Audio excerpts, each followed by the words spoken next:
You ever have one of those moments in gaming history or any part of history where you look back and you think, yeah, that's where everything changed? For the OSR, that moment, it wasn't a blog post. It wasn't a forum argument. It wasn't someone finding their old Move basic in the attic. No, the moment the OSR exploded was when a handful of stubborn, brilliant weirdos cracked open a vault everyone thought was locked shut and created old school D&D from scratch. Tonight we're talking about OSRIC, Basic Fantasy RPG, Labyrinth Lord, Swords and Wizardry, and how these early retroclones transformed scattered nostalgia into a full-blown publishing movement. Now, let's roll back the clock. Back to the mid-aughts. 2000s. Old school gamers were out there. Forums like Dragon's Foot and Knights and Knaves were lively. Blogs were waking up. House rules were being traded, but nobody believed you could publish anything old school. Everyone assumed the same thing. You can't legally recreate TSR-era D&D. WotC will crush you. And yes, the OGL existed, but it had never been stress tests for classic D&D content. People whispered about it, they debated it, speculated, but nobody was willing to take the bullet. So the OSR was alive, but confined to discussion, a movement waiting for a spark. Now, I know this is going to be asked, what about Castles and Crusades? Well, before anyone attempted a retroclone, something important happened at Gen Con in 2004 and December 2004, early 2005. Castles and Crusades arrived. Now, CNC is not a retroclone. It doesn't recreate OD&D, AD&D, or BX. What it does do is it brings back the feel of old school play using a streamlined D20 chassis called the Siege Engine. It stripped out the bloat of 3rd edition. It encouraged rulings. It pushed fast combat and dungeon crawling. And it attracted a huge number of gamers who missed the classic style. And this is the forgotten truth. Castles and Crusades kept the old school flame burning during the dark age of 3rd edition crunch. It proved that there was a hungry audience for simpler, faster D&D style gaming. And Gary Gygax himself supported it and wrote for it. So CNC didn't create the OSR, but it prepared the soil. It gathered the tribe. It showed that there was a market. And it made people ask, why doesn't D&D play like this anymore? And that question is exactly what the early retroclone designers were about to answer. So, what came next? OSRIC. OSRIC happened, and OSRIC didn't tiptoe. It kicked the door in. Stuart Marshall and Matt Finch looked at the OGL and they said, I think we can rebuild AD&D 1E. Clean language, new presentation, same mechanics, and legally publishable. And now it was a moonshot, a legal dare. And then nothing happened. No lawsuits, no takedowns, no threats. OSRIC proved the unprovable. You could recreate old school D&D. You could publish compatible adventures. The OGL really did allow retro design. So OSRIC cracked open that vault. And suddenly people weren't asking, can this be done? They were asking, okay, who's next? What's next? So, once OSRIC showed the path was safe, 2 BX-style games stepped forward and reshaped the OSR, Basic Fantasy and Labyrinth Lord. Now, they arrived with different philosophies, but together they sparked a BX revival that still defines much of the OSR today.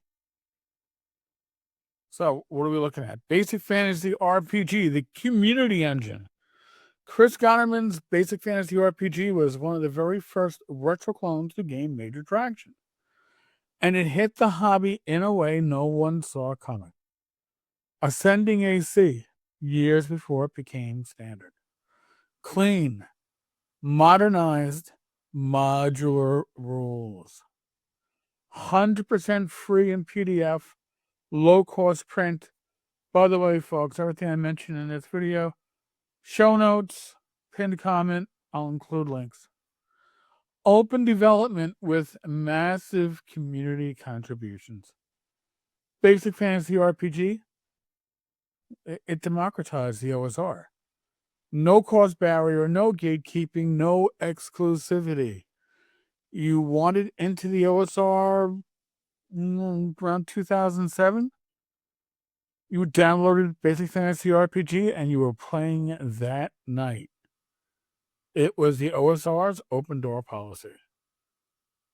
And we have Labyrinth Lord, which was essentially a publishing engine.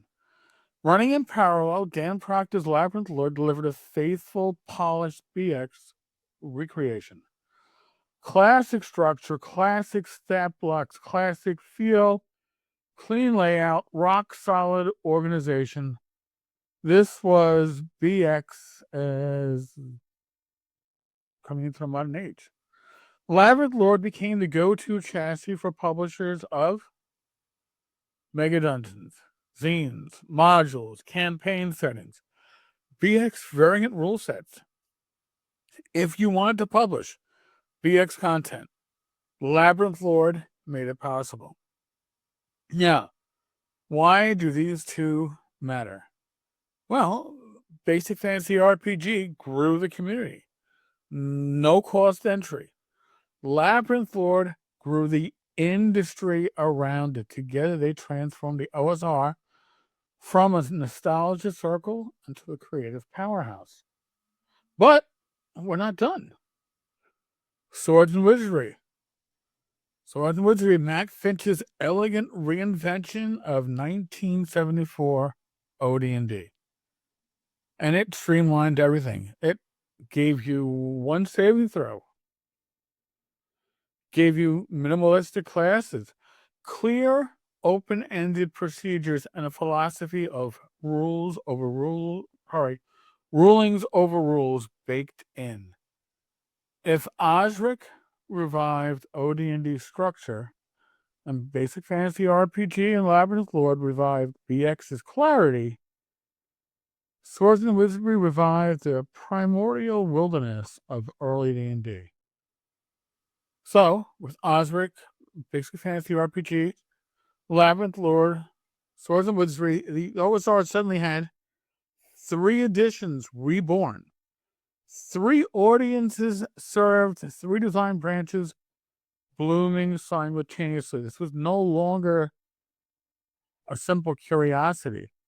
This was a movement with momentum. Now, once those retroclones existed, everything ignited. Creators had ideas, but no outlets, suddenly had rules to build on. Fans who loved old school play but lacked books suddenly had affordable access. Publishers who wanted to write adventures suddenly had legal certainty. And overnight, the OSR shifted from, remember how D&D, how it used to feel, to let's build something new in that style. Modules flooded in, zines multiplied, blogs became publishing houses, conventions opened old school tracks, mega dungeons returned with a vengeance. Retroclones didn't revive old school rules. They revived the culture that made those rules sing. This was the moment the OSR broke free. The early Retroclone authors didn't just resurrect mechanics, they resurrected a philosophy, one built on danger, choice, rulings, exploration, and table-driven storytelling. And baked inside those old systems were mechanics that expressed that philosophy in ways modern games often misunderstand or misinterpret. Like saving throws. Tomorrow, we're digging into what saving throws were really meant to do, why they matter, and why so many modern OSR and NSR designers keep returning to them. Until then, be safe, be well, God bless, and roll those bones.